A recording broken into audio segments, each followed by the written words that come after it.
the parliament.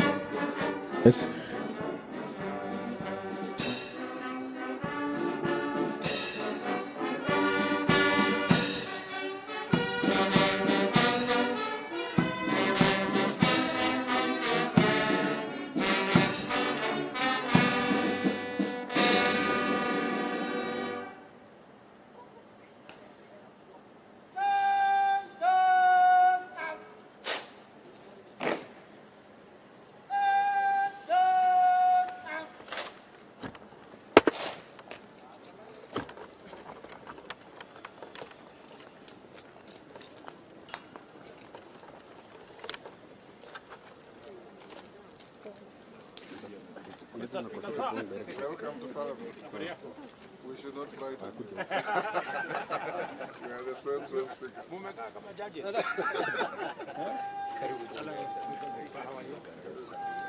Excellent. Very well, thank you, sir.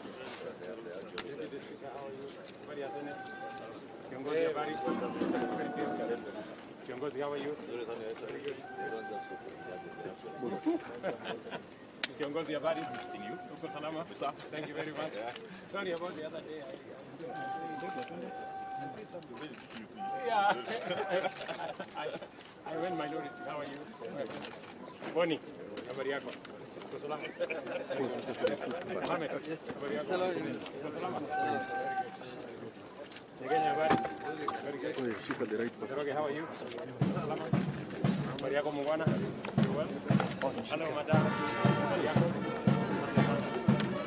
How are you?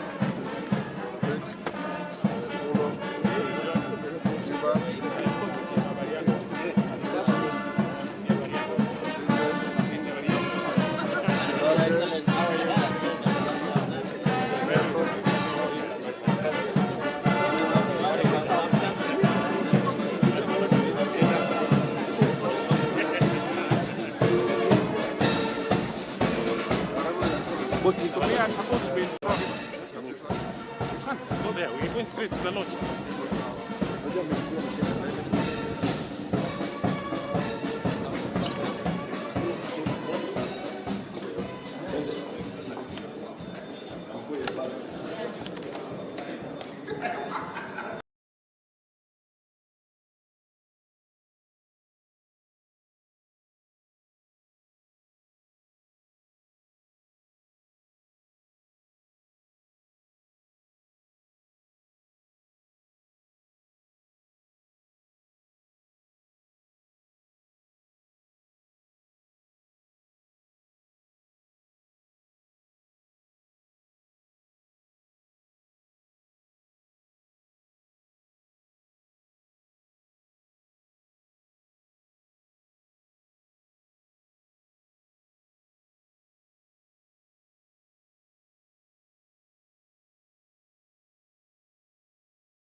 Address to this house, walking into the National Assembly chambers to take his seat. There is the nominated Senator.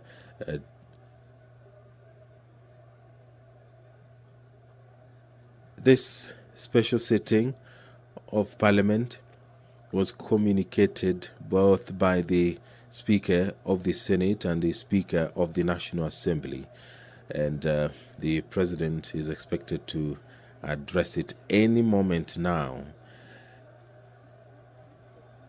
When he last addressed Parliament, the president pledged to scale up productivity in agriculture and make sure that every Kenyan farmer, fisherman, and pastoralist contributes to sustainable economic growth by contributing to adequate and affordable food. He also did pledge to allocate 50 billion shillings every year to the Hustlers Fund, from which micro, small, and medium enterprises would access affordable credit to start and expand their businesses.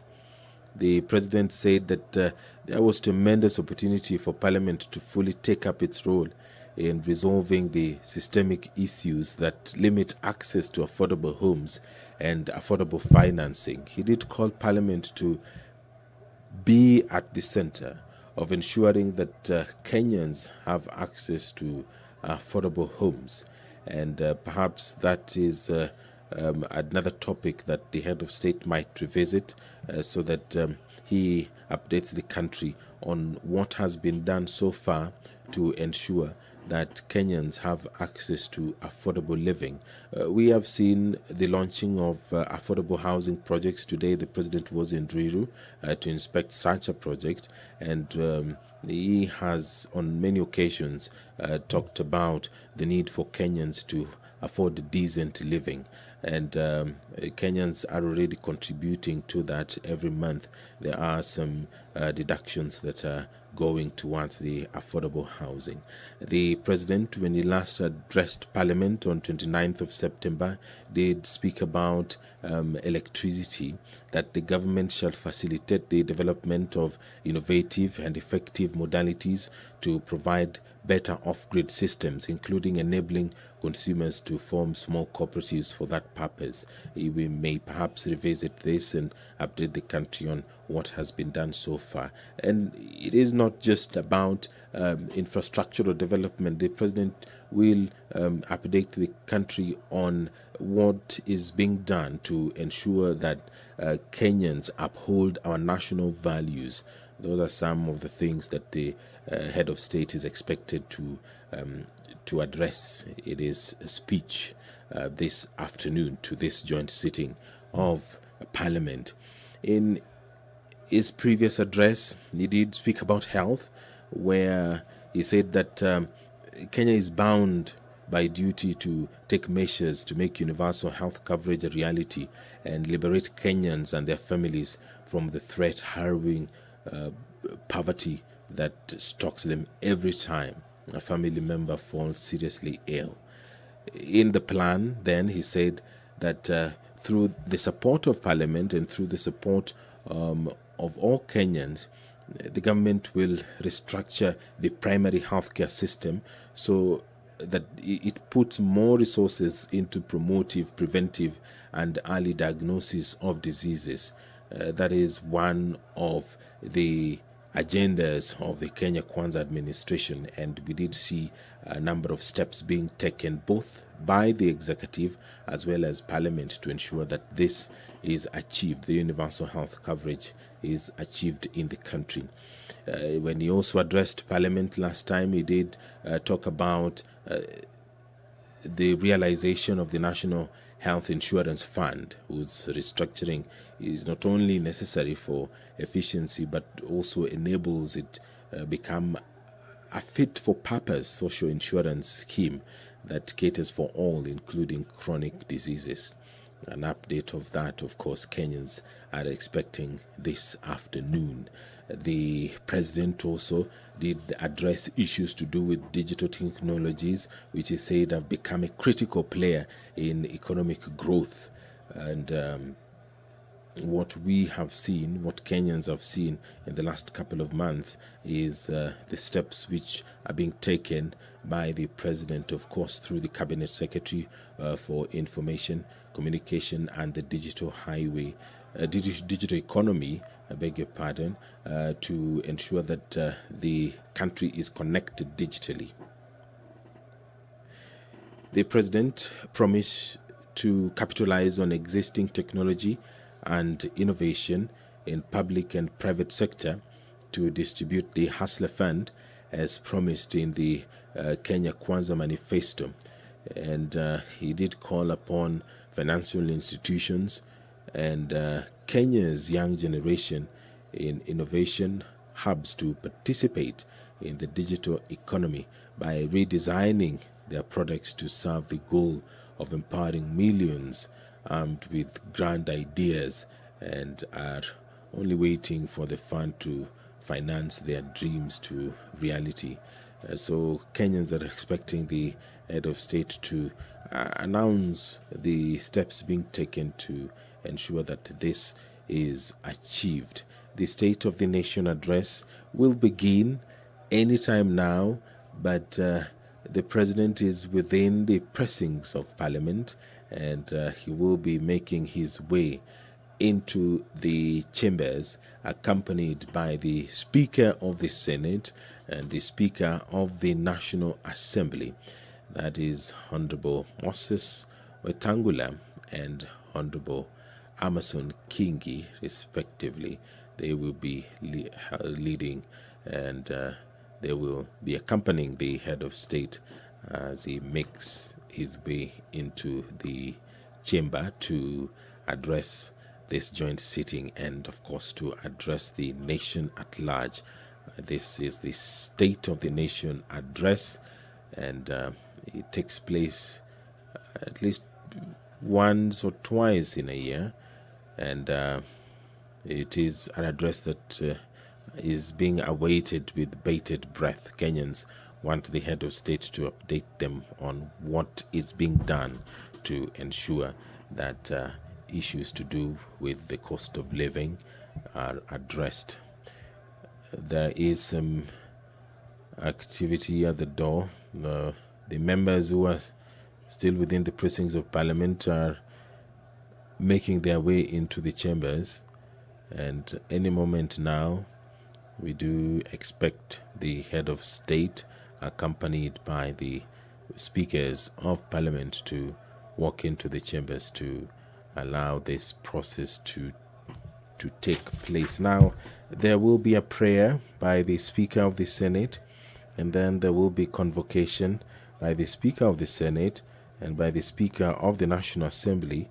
The Speaker of the National Assembly will invite His Excellency the President to make his address. After the head of state will address the House, and after that there will be an adjournment by the Speaker of the Senate and by the Speaker of the National Assembly. It is not the first time that this is happening. Kenyans have witnessed such occasions before, and what perhaps will vary is the content of that address. Every year, Kenya experiences unique challenges and unique types of progress, and that is what Kenyans are now waiting for, to hear what the head of state has to say regarding the state of this great nation. When he addressed this sitting in 2022, he committed and said that he was determined to ensure that Kenya's tax system is responsive to the needs of the economy. The head of state said that the tax system must be equitable, efficient, and customer-friendly. He did say that the economic principles of equitable taxation require that the tax burden reflects ability to pay. He said that this is best achieved by a hierarchy that taxes wealth, consumption, income, and trade in that order of preference. He said that Kenya's tax regime then fell short of that. The president said that the government then was overtaxing trade and undertaxing wealth. He did promise to propose tax measures that begin to move Kenya in the right direction. What is the status of this? Kenyans are perhaps going to be asking those questions and hoping that they will be answered this afternoon when the head of state makes that address. And he also said in his previous address to Parliament that the government will work with the Kenya Revenue Authority on a culture change to make it a people-friendly, customer-centric organization. He was of the view that it should be renamed to the Kenya Revenue Service in line with the proposed transformation. What is the status of that? Kenyans are waiting for the president to address that, perhaps. There on your screen are a number of members seated, and on your screen there is the corridor that is leading to the National Assembly chamber. On the wall on your right are the portraits of the former Speaker of the National Assembly, who is currently the Attorney General, Honorable Justin Muturi, and the far right is the current Speaker of the National Assembly, Honorable Moses Wetangula. On your screen is the Sergeant at Arms, followed by the maces. That is on the right, the mace of the National Assembly; on the left, the mace of the Senate carried there, and the clerk of the Senate, and followed by the President, accompanied by the Speakers of the National Assembly and the Senate. I will now hand you over for this live broadcast of this special sitting of Parliament. The bicameral House is sitting this afternoon for the State of the Nation address. My name is Edward Kabasa. Enjoy your viewing.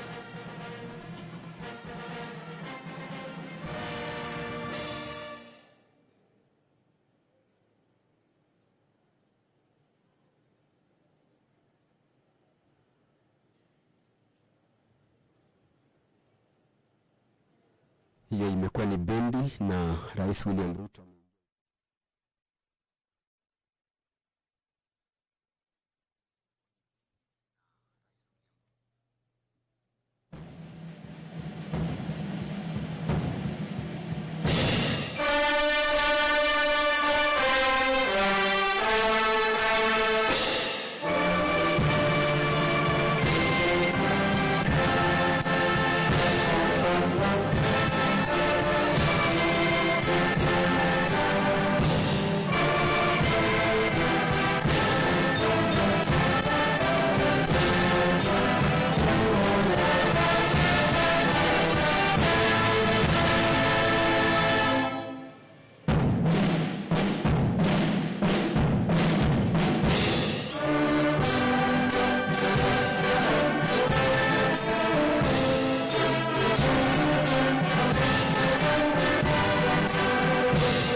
Your Excellency, the President of the Republic of Kenya, the Right Honorable Speaker of the National Assembly, honorable members, let us pray.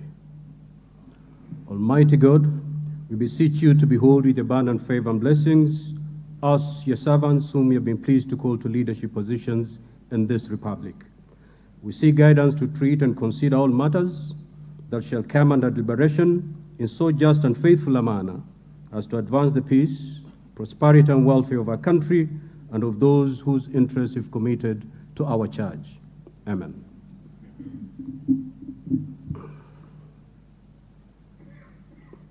You may be seated.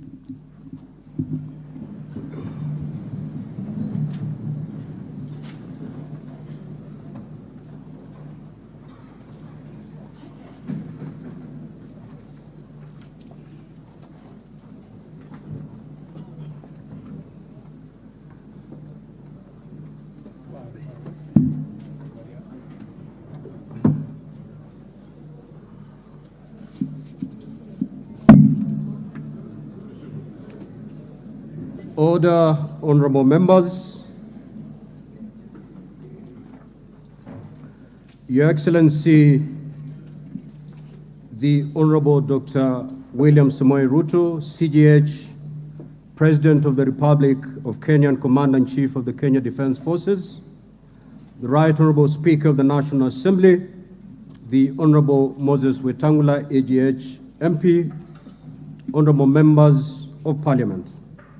Article 132(1) of the Constitution of Kenya requires the President to address the special sitting of Parliament of Kenya once every year and at any other time. Further, Article 132(1)(c) requires the President to, among others, once every year, report in an address to the nation all the measures taken and the progress achieved in the realization of the national values set out in Article 10 of the Constitution. In addition, Article 240, subsection 7 of the Constitution requires the President, in his capacity as the chairperson of the National Security Council, to report to Parliament annually on the state of the security of the Republic.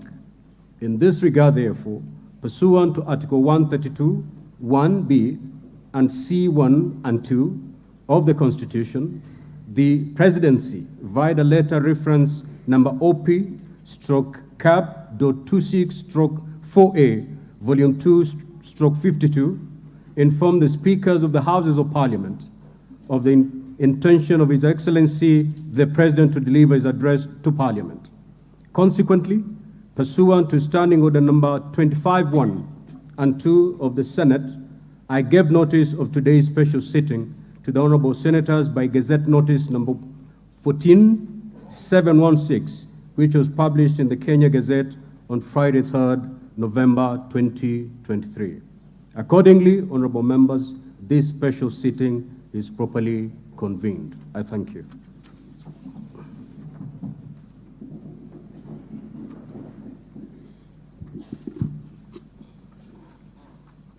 Your Excellency, Honorable Dr. William Samoei Ruto, CGH, President of the Republic of Kenya and Commander-in-Chief of the Kenya Defense Forces. The Right Honorable Amason Kingi, EGH MP, Honorable Speaker of the Senate, Honorable Members of Parliament, members of the Diplomatic Corps, distinguished guests, ladies and gentlemen. Article 131(b) of the Constitution of Kenya requires the President to address the nation once every year and at any other time. Further, Article 132(1)(c) requires the President to once every year report in an address to the nation on measures taken and progress achieved in the realization of our national values. Additionally, Article 132(1)(c) Roman 3 of the Constitution provides that the President shall submit a report for debate to the National Assembly on the progress made in fulfilling the international obligations of the Republic. In this regard, honorable members, by way of a message to the House dated 26 September 2023, His Excellency the President conveyed his desire to address a joint sitting of the Houses of Parliament today, 9th November 2023. Therefore, pursuant to the provisions of Standing Order 22 of the National Assembly Standing Orders, and by Gazette Notice number 14715, which was published in the Kenya Gazette on 3rd November 2023, I gave notice of this special sitting of Parliament to the members of the National Assembly. Accordingly, honorable members, this special sitting is properly convened. Your Excellency, in the custom of Parliament, we recognize invited guests seated in our galleries. I therefore wish to recognize the following guests who are seated in the Speaker's row. Her Excellency Rachel Ruto, EGH, First Lady of the Republic of Kenya, and other members of the First Family. His Excellency Honorable Rigathi Gachagua, EGH, the Deputy President of the Republic of Kenya and the spouse of the Deputy President, Her Excellency Pastor Dorcas Rigathi. The Honorable Musalia Mudavadi, EGH, the Prime Cabinet Secretary and Minister of Foreign Affairs. Your Excellency, honorable members, also present in the Speaker's row this afternoon are the Honorable Lady Justice Martha Koome, EGH, Chief Justice and President of the Supreme Court, Her Lady Justice Philomena Mbete Mwilu, MGH, Deputy Chief Justice and Vice President of the Supreme Court. They are accompanied by Honorable Justice Eric Ogola, Principal Judge, the High Court, Honorable Justice Oscar Angote, Presiding Judge in Environmental and Land Court, and Honorable Justice Brian Ongaya, MBS, Principal Judge, Employment and Labor Relations Court. We are similarly pleased to host the former Vice President of the Republic, the Honorable Stephen Kalonzo Musyoka, EGH, who is also the co-chair of the National Dialogue Committee. We are also honored to have in our midst the immediate former speakers of the Houses of Parliament, the Honorable Justin B.N. Muturi, EGH, who is the current Attorney General of the Republic, and the Honorable Kenneth Lusaka, EGH, the Governor of Bungoma County.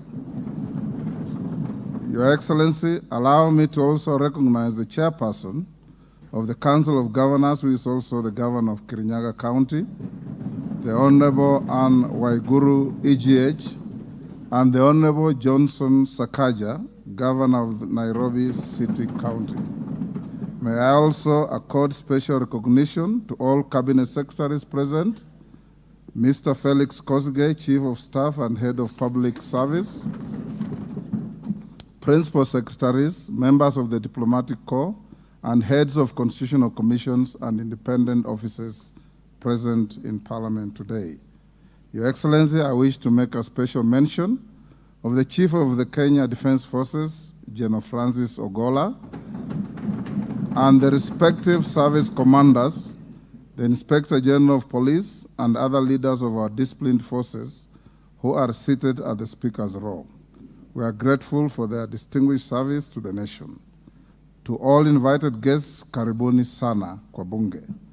Honorable members, distinguished guests, ladies and gentlemen, it is now my singular honor and privilege to invite His Excellency the President of the Republic of Kenya and Commander-in-Chief of the Kenya Defense Forces to address this special sitting of Parliament.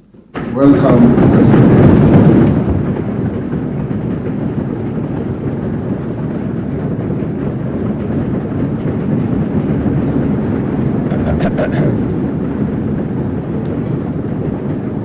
Thank you very much.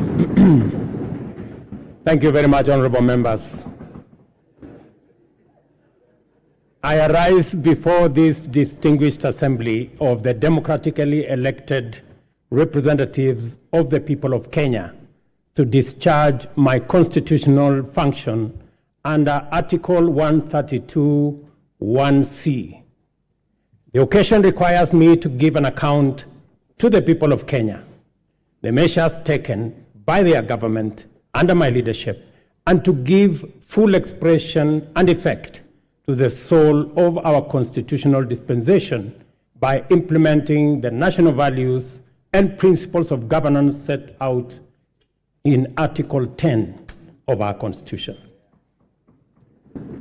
I have a substantial report to give on the progress made in fulfilling this solemn covenant, and that the journey of transforming Kenya for the benefit of present and future generations is fully underway. Its positive effect have also begun to bear fruit across many sectors of our national endeavor, from the grassroots all the way to this capital of Nairobi. On the 13th September 2022, last year, when I took office, I undertook to ensure the urgent transformation of our economy and to stop and reverse the negative trends of runaway unemployment, yawning inequality, and widespread poverty, which have denied Kenyans their dignity and extinguished their dreams. The mass appeal of the bottom-up economic transformation agenda was due in large part to the fact that its development and articulation, as well as its content and implementation strategy, represented our national values in action. It was inclusive, democratic, committed to social justice and the protection of the marginalized. Our commitment to bring the national values and principles of governance to life in order to significantly enhance the well-being of every individual and promote the unity, stability, security, and development of our country began long before the last election and will endure well beyond our term. It has been my manifest intention to live up to all the commitments set out in the plan, and despite enormous challenges and tremendous difficulties, we have made encouraging progress in a positive direction. This has not only vindicated our philosophy of inclusive transformation in pursuit of shared prosperity, but it has also increased our confidence that we are on the right path and shall, in due course, deliver the transformation of our nation in full. It is important for us to point out that we began the implementation of our mandate to transform Kenya's economy from the bottom up under extreme difficult circumstances, not to excuse failure or to justify inability or omission to do the necessary work. Not at all.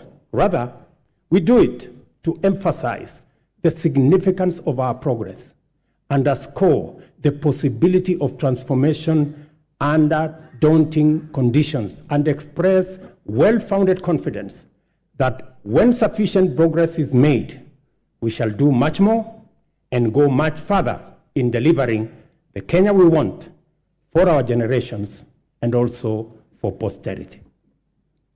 In our plan, we identified 3 primary challenges: external shocks, fiscal distress, and structural imbalance that heavily strained our economy, causing nationwide difficulty.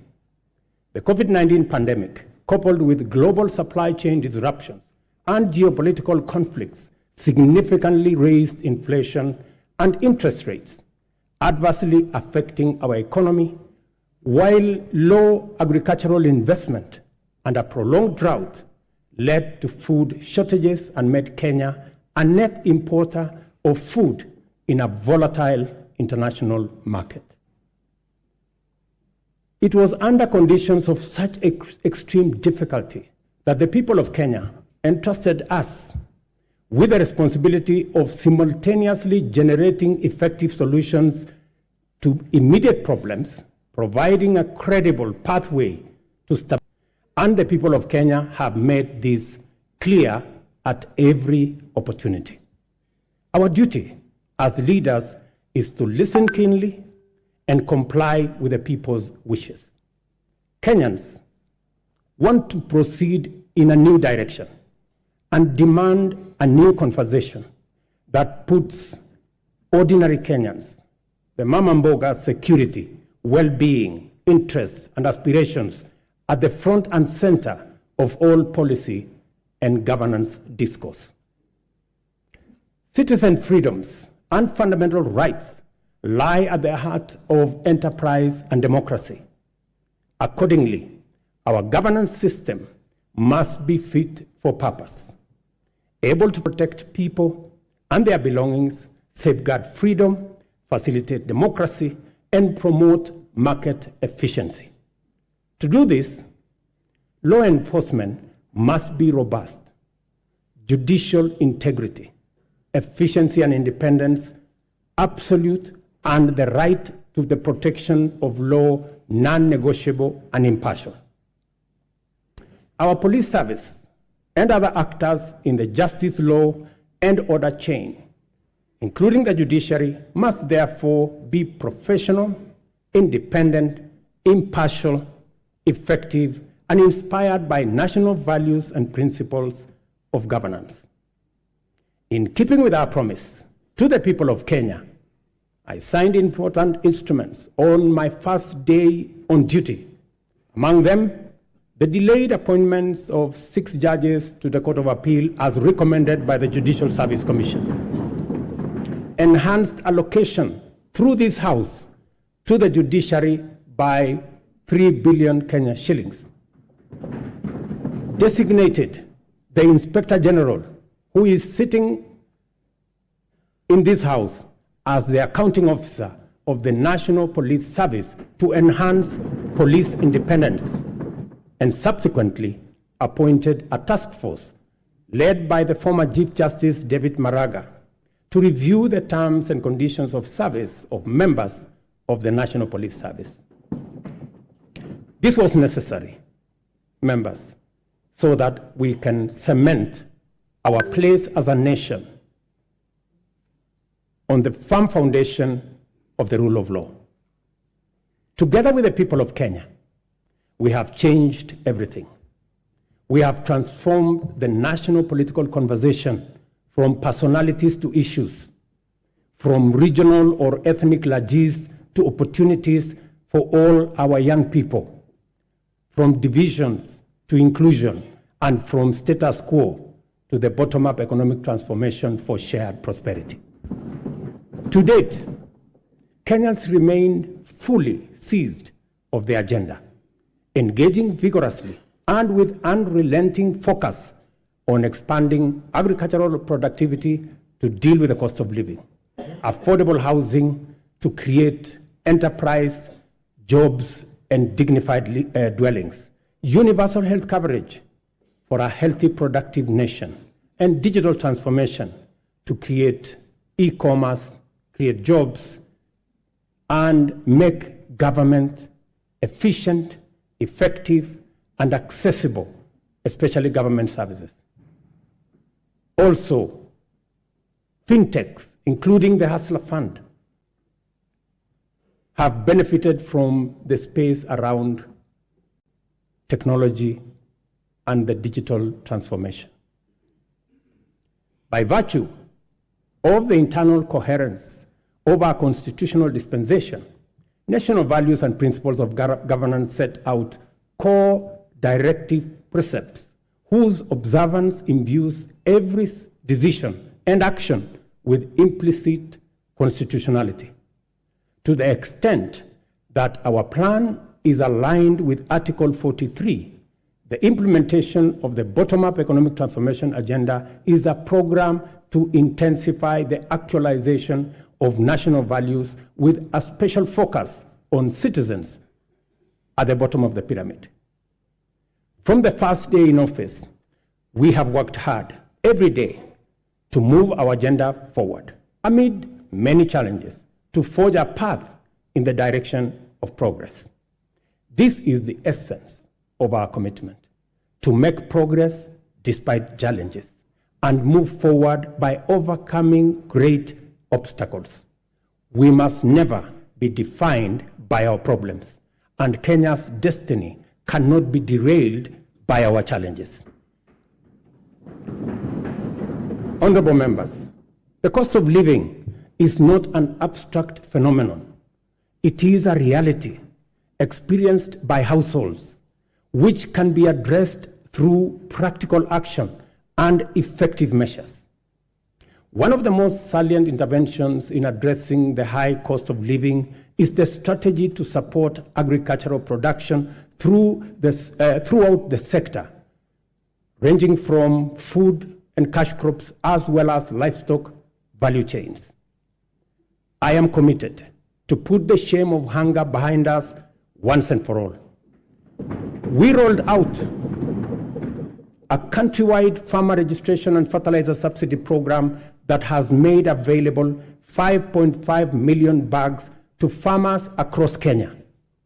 We have progressively reduced the cost of fertilizer from 6,500 to 2,500, increased maize acreage under production by an extra 200,000 acres this year, and enhanced maize production by an additional 18 million bags this year.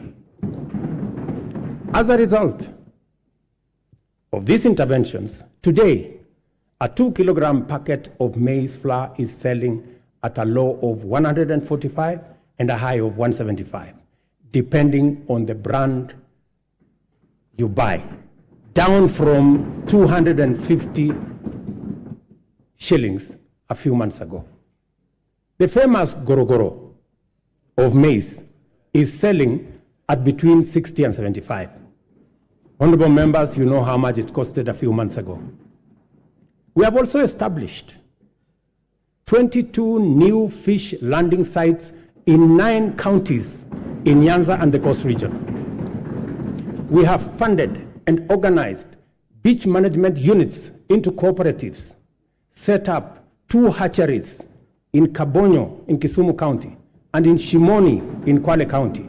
And we are in the process of completing Liwatoni fish processing plant in Mombasa by end of next month, and Shimoni Fish Port by the end of next year. Again, to bring our blue economy resources into the realm of food production. To achieve efficiency, transparency, and accuracy in fertilizer distribution, we enrolled farmers on a digital register with accurate details of the location and acreage of their agricultural land holdings.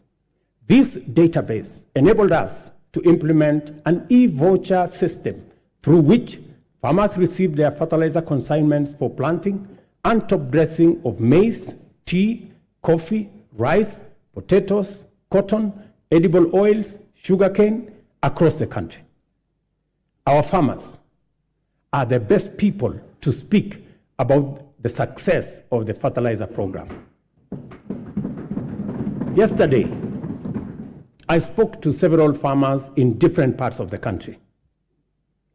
Ms. Alice Nato, a single mother in a place called Milo in Bungoma, told me that the 2,500 fertilizer had doubled the yield in her farm from 52 bags of maize last year to 120 bags of maize this year. Another farmer, Mr. Albert Muni from Embu, appreciated the impact of fertilizer subsidy had in his farm and asked me to work out a way that the fertilizer can be delivered closer to the farmers rather than at the National Cereals and Produce Board depot. I assured him that I will work with the governor of Embu and with all governors to actualize his proposal for him and for other farmers who believe the same. But it was Mr. Samuel Chacha of Kuria who graphically painted the picture of transformation the fertilizer subsidy has done in his farm with a phrase that struck my mind.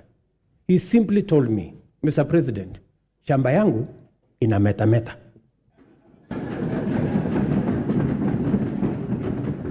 Further, we have made adequate arrangements, including investment in necessary infrastructure to facilitate post-harvest management and to prevent post-harvest losses. 17 certified warehouses jointly managed by the National Cereals and Produce Board and the private sector owners with a combined capacity of 365 metric tons or 4,090 kilogram bags have been prepared in the maize growing areas.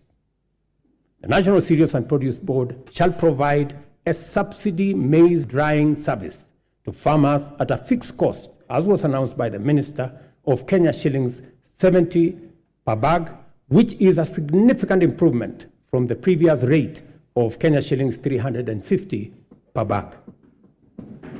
Yesterday again, the first consignment of the 100 mobile dryers this House facilitated my administration to buy for use by our farmers.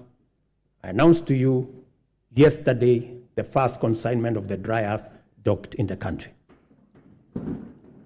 Additionally, we are enhancing dairy productivity for better farmer returns. The government, working with milk processors, and I had a long conversation with them in Nakuru, we are mapping the country to ensure coolers are supplied where they are needed. Soon, farmers will be paid based on milk quality, boosting incomes, and they can also enjoy global market access. Our reforms in the coffee sector are bearing fruit, with our farmers set to earn 4 times advance pay for their crop, from a low of 20 to now Kenya shillings 80, following the allocation of Kenya shillings 4 billion from the Coffee Cherry Fund that was ably facilitated by this House. Coffee reforms regulations will give farmers the necessary representation and weight at the national coffee auction. It is my intention to make sure that the auction operates with farmers at the center of it. These measures are expected to aid ongoing efforts, including expanding production to new counties and double coffee output in the next 4 years. The government of Kenya is currently restructuring public sugar mills, expediting the leasing of 5 companies for rehabilitation and expansion to boost industry competitiveness before the Commercial Sugar Safeguards expire. The objective includes creating a competitive sector, raising farmer incomes, and enhancing productivity.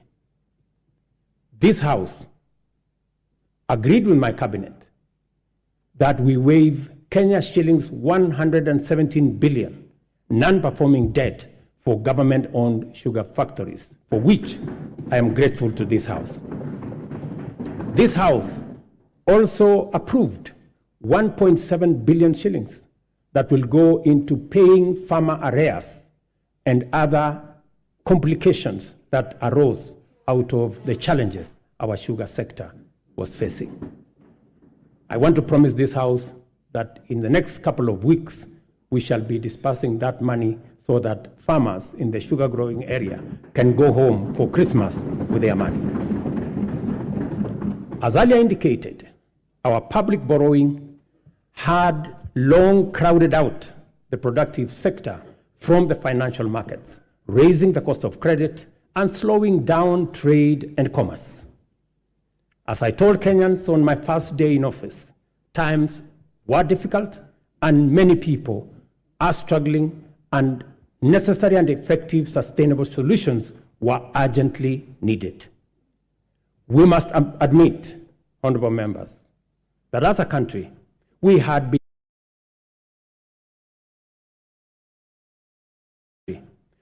been living large and way beyond our means. The time has come, therefore, to retire the false comforts and illusionary benefits of wasteful expenditure and counterproductive subsidies on consumption, by which we dug ourselves deeper into the hole of avoidable debt.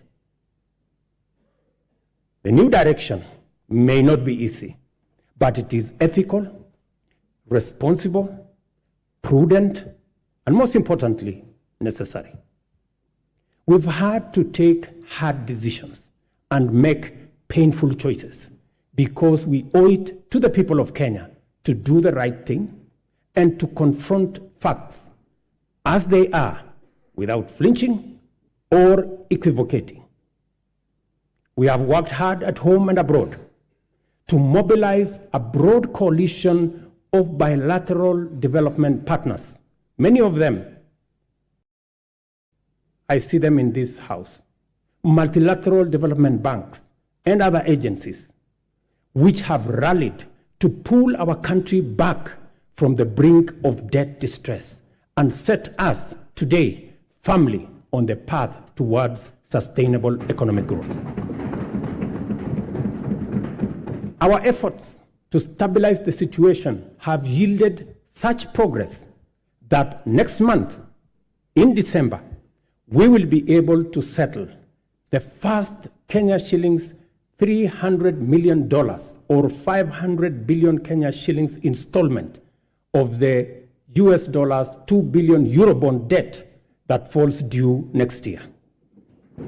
I can now confirm with confidence that we will and we shall pay the debt that has become a source of much concern to citizens, markets, and our partners. Having said this, I further announce to the nation that our intention, consistent with sustained effort here and abroad, have enabled us to normalize our relations with the International Monetary Fund, the World Bank, the Africa Development Bank, and various development partners to such an extent that they are now working with us to implement the bottom-up economic transformation plan. As I earlier indicated, our public borrowing had long crowded our productive sector from the financial markets, raising the cost of credit and slowing down trade and commerce, especially the micro, small, and medium enterprises, including Mama Mboga. Consequently, many enterprises and entrepreneurs were referred for blacklisting by the credit reference bureaus, where 7 million borrowers were listed by last year.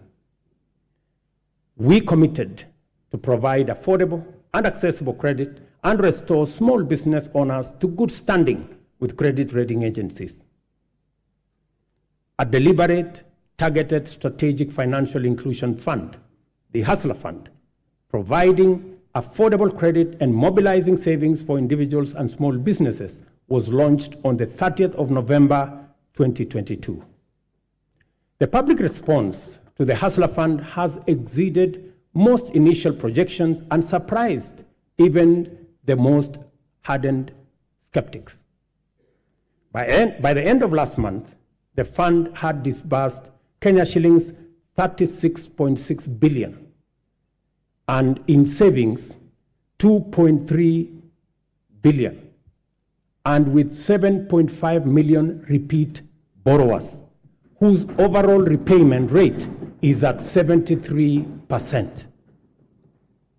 The top borrower of the fund has so far accessed Kenya shillings 4.5 million in 816 transactions, while the top voluntary saver is at 631,491.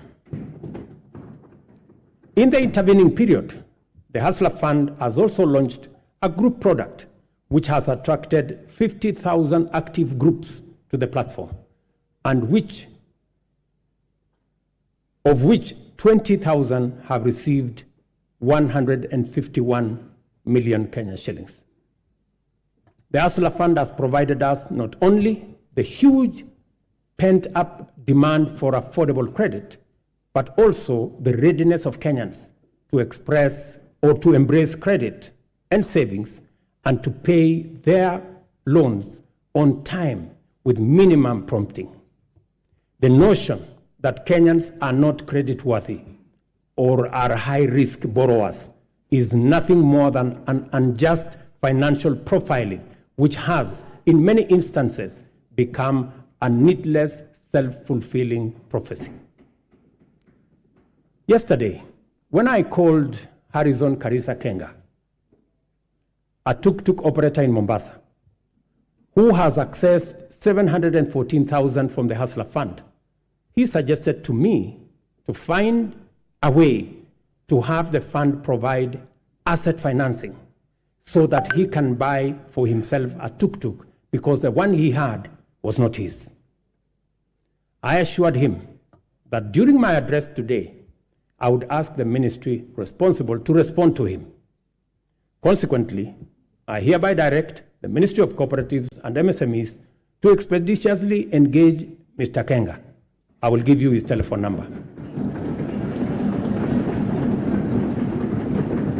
The impact of the Hustler Fund is summarized by a story of a Mr. Sospita Ondiek from Kisii. I suggest that the Kenyan film industry should look for him so that he can tell you his full story. Mr. Ondiek has a plumbing and tiling business in Kisii. And through the Hustler Fund, he has accessed 1.7 million in the many transactions he has undertaken to enhance our savings that have consistently been among the lowest globally, and to correct the delayed transformation of our social security architecture. Fundamental reforms are underway in our savings and social security space. As promised, we committed to take deliberate measures to foster a strong culture of savings amongst Kenyans and enable them mobilize resources for investment and development of intergenerational capital to eliminate old age poverty and to ensure comfort in retirement. Until recently, the rate of Kenya's public pension saving stood at 1.4 billion shillings a month, which is the lowest in our region at only 12.5% of our GDP. As a result of our initial interventions, the savings situation in Kenya is changing for the better. Contributions, honorable members, to the National Security Fund have grown from 1.4 billion shillings in January to 6.5 billion shillings every month, this month. The implication of this growth in our national savings is that it will significantly consolidate our nation's ability to invest in development using domestic resources as opposed to us going to borrow other people's money when they save. Honorable members, majority of Kenyans live in their own rural homes, even though many experience land and settlement challenges, including landlessness, insecure land tenure, and perennial squatter problems. Acute housing challenges are principally an urban phenomenon, and they present a serious threat to health and safety, as well as dignity of people, particularly low-income earners. The proliferation of slums in our urban areas indicate the extent of this serious problem and the urgency with which it must be addressed to enable Kenyans have greater choice in leading dignified, safe, and healthy lives affordably. Low supply of affordable housing units in Kenya is acute, making rent a huge component of the cost of living for many households. The increase in affordable housing units is a strategic intervention to not only supply affordable dwellings for Kenyans, but also as a means to reduce the cost of living. 3 categories of houses will be supplied by this program: social housing, affordable housing, and for the rest, market rate housing. Interest on financing is where we intend to make the big difference. Interest at the moment, as all of us know in this house, is at almost 18%. But under this program, all interest should be or will be at single digit.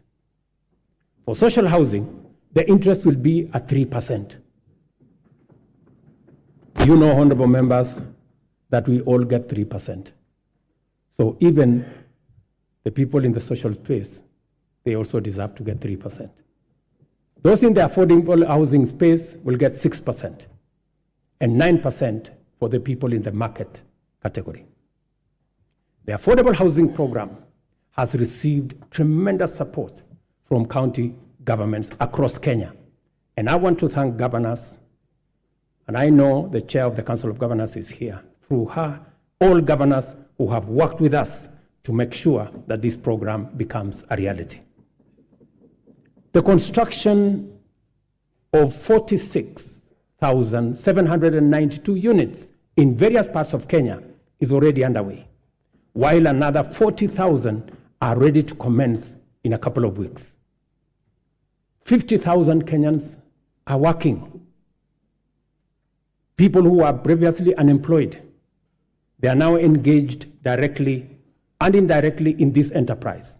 And the numbers will significantly increase as the projects move into the next phase and as we roll out many more units. A total of 746,795 housing units are in the pipeline as I talk to you, under various stages of delivery. More jobs are being created with the formalization of the Jua Kali clusters, providing products like doors, hinges, and windows. And this morning, as I visited one of the sites that I went to launch the construction in March, I was amazed that a site that was flat in March today, and I was with the Member of Parliament for Ruto, today has 8 11-block units, almost at 60% complete. And I also met the Jua Kali cluster for Ruto, and they have been given a contract of 140 million to be able to supply doors and windows. Architects, engineers, quantity surveyors, masons, electricians, plumbers, transporters, steel and cement factory workers, and hardware merchants will be partakers in this transformative plan. I spoke to Moses today at the site in Ruto, an electrician, and he told me out of the 1,700 workers in the site today, he was in charge of 114 electricians who are engaged in that site. And he asked me, Mr. President, make sure the next site is ready for us, because we will finish this ahead of time.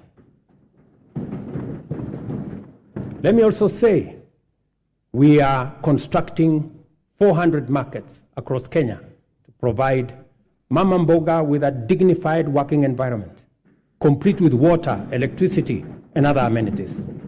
And I want to thank members of this House for participating in various ways and working with us and also with the counties in identifying the right locations for these markets. Ladies and gentlemen, honorable members, our education system must develop a formidable reservoir of skill, talent, highly competitive and innovative human capital to support our vision of an economically transformed Kenya. Within weeks of taking office, I appointed the Presidential Working Party on Education Reform, led by Professor Raphael Munavu, my former teacher, who provided clarity on transition to the new competence-based curriculum and made further recommendations on necessary reforms in our education system from early childhood all the way to the tertiary levels. The Working Party concluded its work and submitted a report whose recommendations are already being implemented. The urgent and vexing question of transition to junior school has been settled, and the Kenya primary school education assessment will be used for the exclusive purpose of monitoring learners' progress and not for placement in any grade. In keeping with our commitment, 56,750 new teachers have been employed.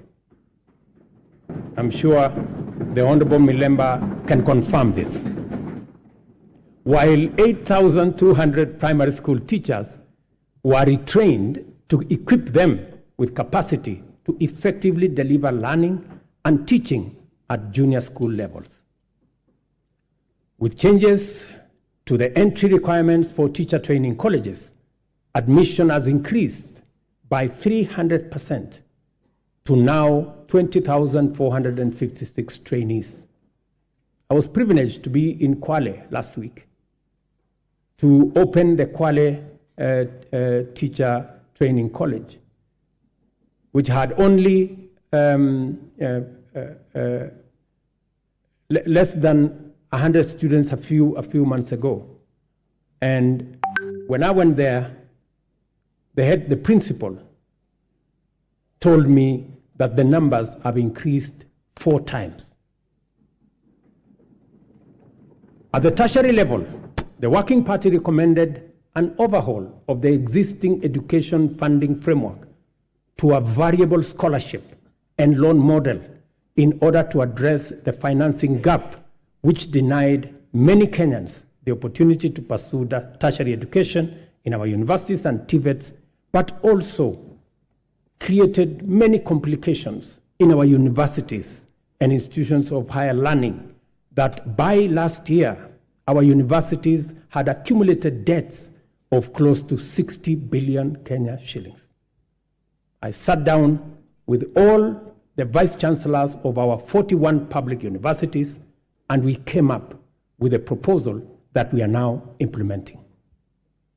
The new model for financial support is student-centered and deploys a rigorous, impartial means testing instrument to establish the level of need of every student, which then becomes the primary consideration in allocating scholarships and loans.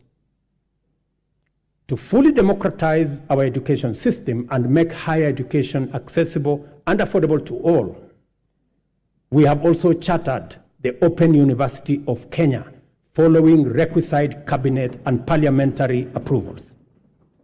I want to thank this House for expediting the Open University Charter that had been in the works for the last 10 years. I also want to announce to you that the first 1,000 students will report next month.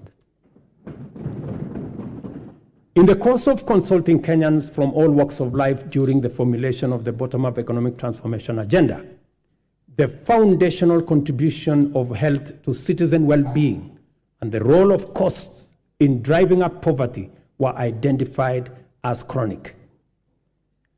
The implications are very clear, and we cannot afford to delay the delivery of universal health care anymore.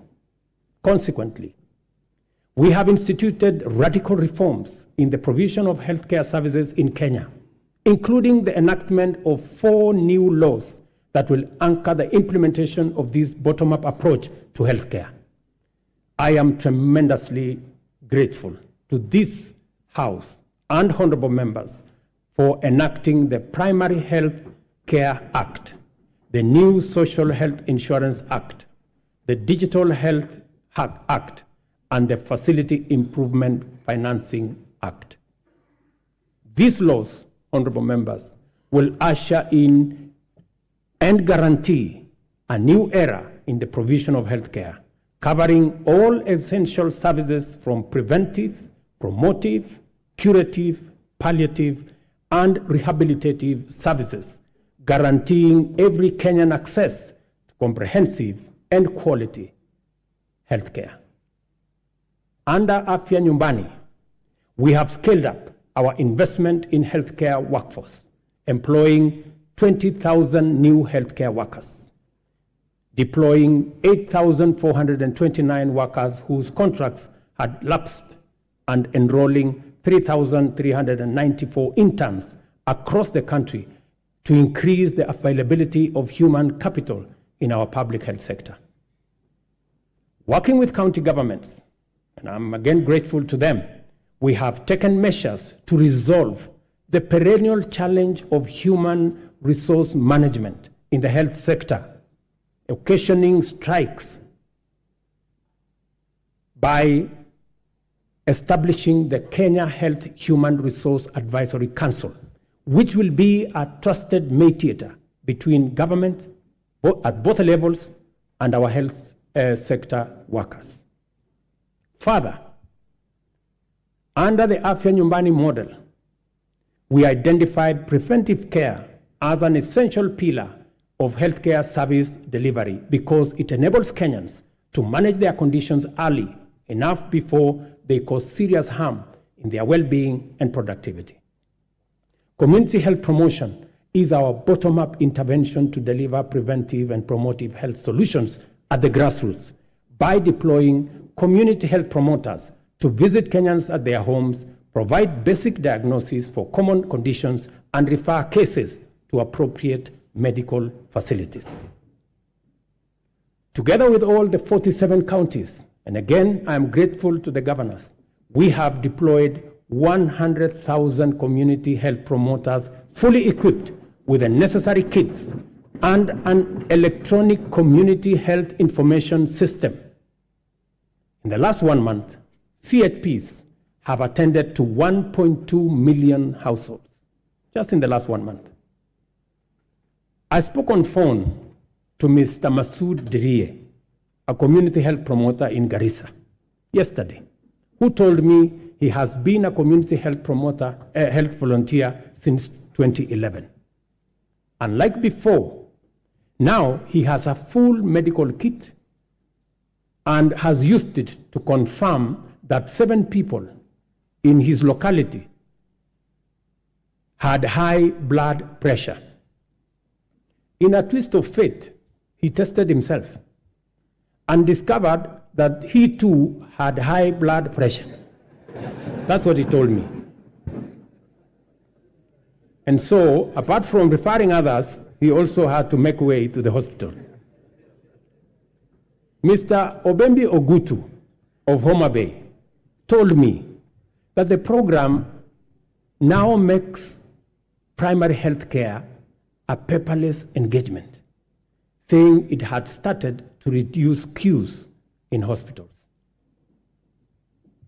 Through the Facility Improvement Financing Act 2023, we have established a framework that confers financial autonomy to health facilities, enabling them to retain funds generated with a mandate to improve facilities, capacity, and to provide healthcare services within that locality. In addition, the Kenya Medical Supplies Agency, as part of many radical reforms, will now deploy ICT to manage supply chains of essential health products and commodities. As a result of this small intervention, KEMSA has improved its stocking rate from 40% to 60% in the last 5 months. And we are now targeting 80% by March next year. As is becoming clear, we cannot hope anymore to deliver services to Kenyans in their millions across the country with any measure of efficiency, integrity, transparency, and accountability without ICT. From education and health to agriculture and financial inclusion, digital technologies reign supreme in transforming service delivery, governance improvements, and catalyzing efficiency throughout the economy. We have commenced the rollout of 100,000 kilometers of the last mile fiber optic connectivity to make reliable high-speed internet available throughout Kenya, along with 25,000 free Wi-Fi hotspots in all market centers. The rollout, and I was given a statistics by the end of this year, the first 2,200 will be rolled out, and another 1,450 ICT hubs in every ward.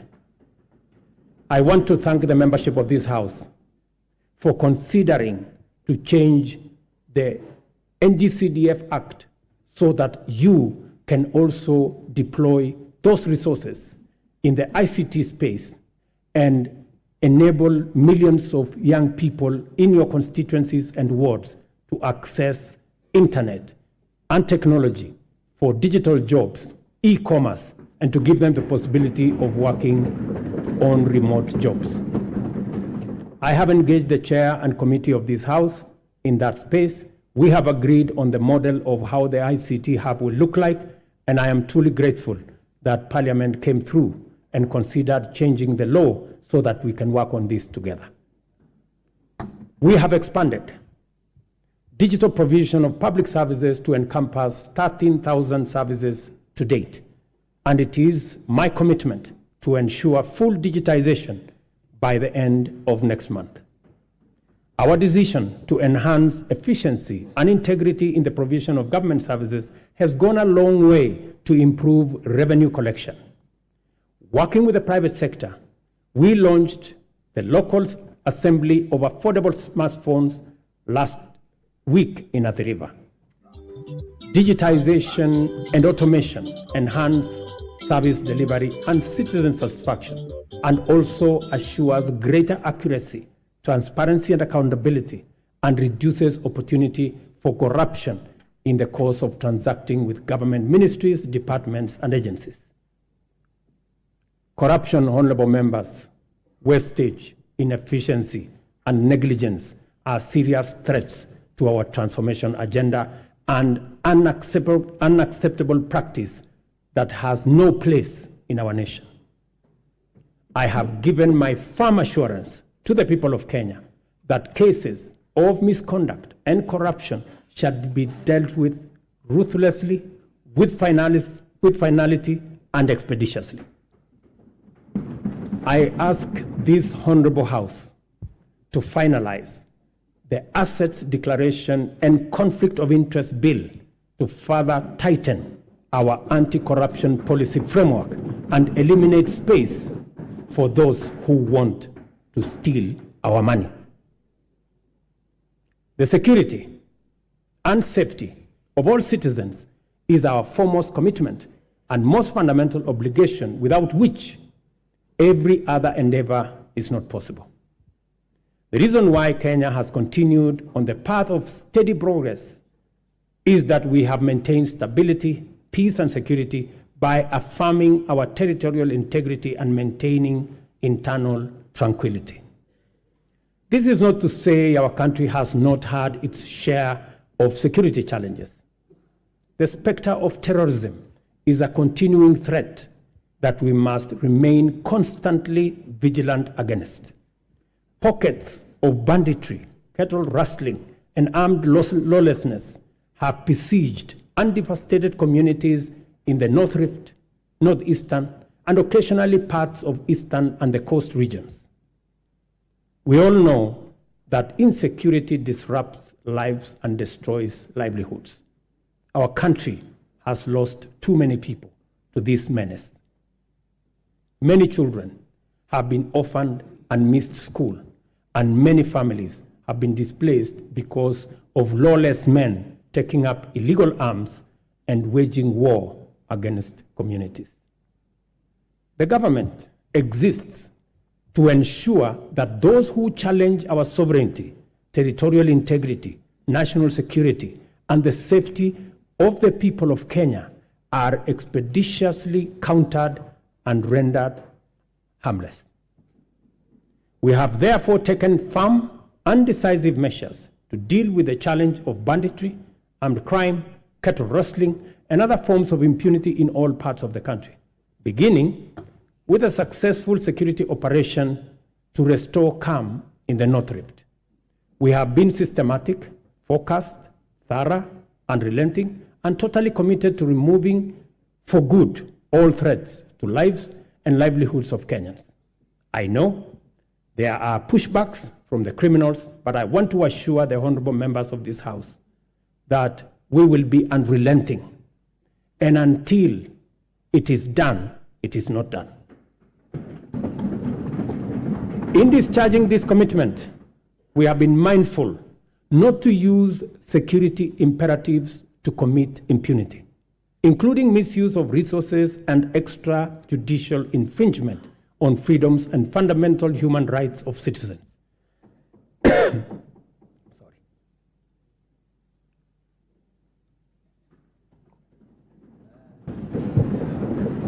Sorry. We are conscious to provide security as a public service for the benefit of law-abiding citizens and as a guarantor of economic growth. Therefore, our security services have been committed to a citizen-centric, rights-focused, inclusive, and community-based security strategy.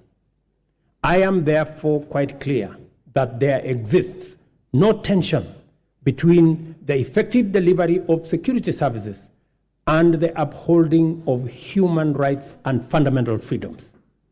We can be and therefore must be secure, yet free and democratic. In order to entrench our all-of-society coalition, we have resolved to enhance diversity and inclusion by expanding enrollment in the National Youth Service as an agency to capture young people at the bottom of the pyramid. Consequently, we are doubling enrollment to 40,000 yearly in the National Youth Service and have made it absolutely mandatory that every village, center, town, and city in Kenya is properly represented in the recruitment. To consolidate this proposition, we have directed that 80% of future recruitment to all security services, from the military, the police, KWS, Kenya Forest Service, and all other security agencies, 80% will come from the well-trained, talented, and committed young men and women who have undergone training at the NYS.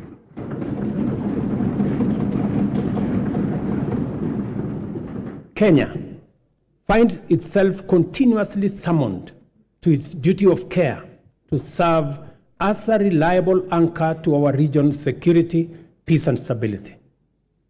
We continue to answer our historic, moral, and strategic responsibilities to deploy our resources in solidarity with our region in general and our immediate neighborhood in particular. To prevent the imminent collapse of Goma in eastern DRC, which we have had would have had serious consequences for the wider East African region, we deployed our troops under the East African Community Regional Force. We have continued to anchor the fight against Al-Shabaab in Somalia under the Africa Union Transition Mission in Somalia.